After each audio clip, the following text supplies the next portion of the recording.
Nagpapasyal po kami dito sa Ipuyat Park. Dito lang yan sa Sorano sa pero hindi pa lang ako ng barangay Luis. Barangay Ingay Gulo.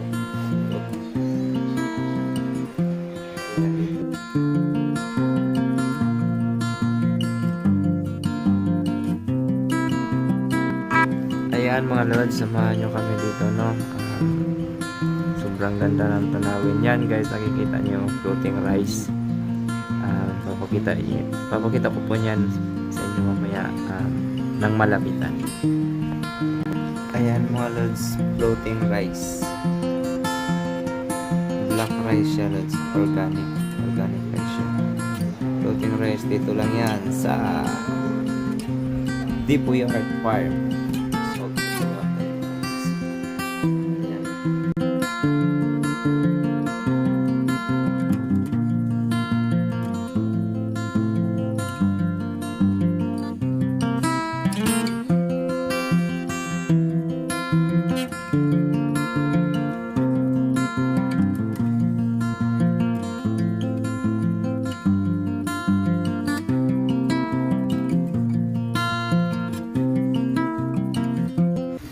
Ayan mga lods, no, kung makikita nyo tong green, ito water lily po yan mga lods, maliliit pa, water lily po.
Sarap ng buhay natin, no?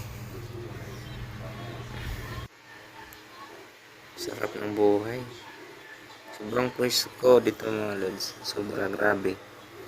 Sobrang presko. Tingnan nyo yung araw guys. Tirik na tirik yan. Pero dito, napaka lamig sa balat. Hindi mo maramdaman yung init.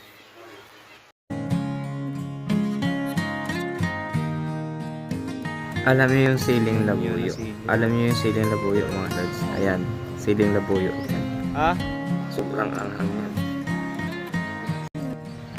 Tapos yan, okra. Sobrang fresh. Lagbati. Yan, nandito lang. Hindi katulad sa Manila, bibilhin mo pa. Ito wala, libre na. Oh, habo. Pwede mo nang bitasin. Tayo. Tayo. Tsaka presko pa.